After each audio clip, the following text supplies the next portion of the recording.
Alors, dans le projet Hub Afrique, promouvoir l'habitat collaboratif en Afrique, on promeut en fait la capitalisation des expériences qui sont faites par un réseau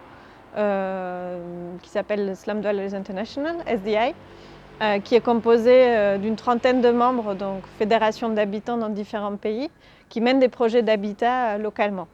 Maintenant, ce projet de capitalisation, il vient vraiment se greffer sur les projets locaux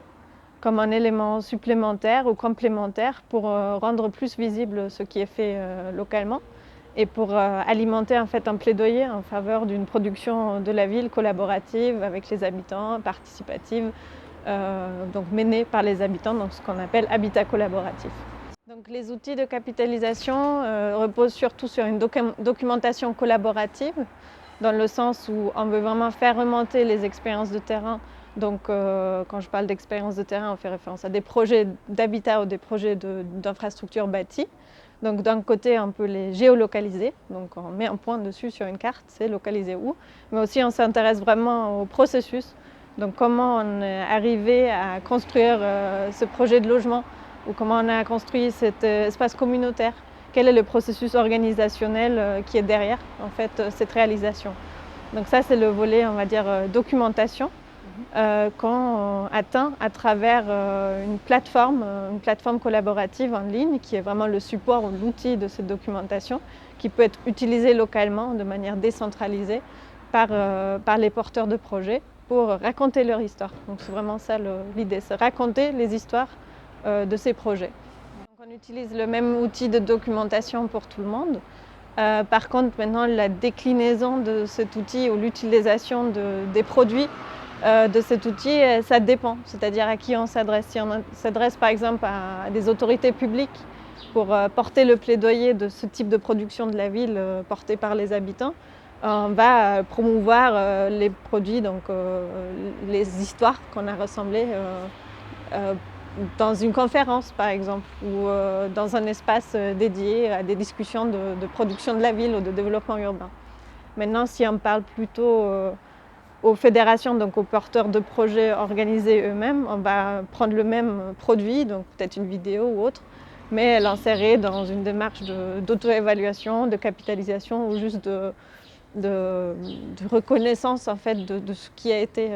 achevé ou ce qui a été fait par eux-mêmes. Il y a beaucoup d'acteurs en fait dans ce processus puisque nous on travaille avec déjà SDI qui est un réseau en soi-même, qui est donc composé par les différentes fédérations qui à leur tour sont composées par des groupes d'habitants organisés et des structures d'appui technique.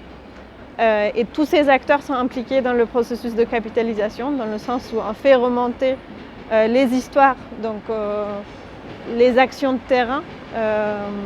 de tout en bas, donc des habitants, de leur vécu, à travers les ONG d'appui qui en plus de faciliter à documenter et de retransmettre en écrit, à travers SDI et la plateforme du coup, dont je parlais, qui est un outil de documentation,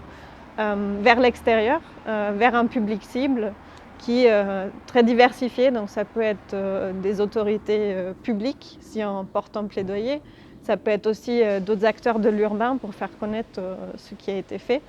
mais ça peut être aussi les mêmes habitants en fait, qui sont peut-être pas fédérés dans la fédération, mais qui sont habitants du quartier et qui peuvent découvrir ce qui se passe autour d'eux à travers cette capitalisation aussi. Peut-être un acteur très important en fait, dans le projet, c'est des équipes médias citoyennes sur lesquelles on s'appuie, qui sont des habitants des quartiers, essentiellement des jeunes, qui sont formés par SDI à raconter des histoires, à documenter leur quartier et justement aussi les projets d'habitat qui sont réalisés par les fédérations. En fait, l'acteur qui manque un peu toujours dans la définition des politiques publiques ou dans la production de la ville, c'est l'habitant, donc c'est l'usager final. Et on aime parler de ce partenariat public-habitant justement où c'est l'habitant qui contribue, et pas que contribue, qui porte en fait les processus de transformation aux côtés des acteurs publics, par exemple dans l'aménagement, donc une maîtrise d'œuvre et d'ouvrages partagés, etc.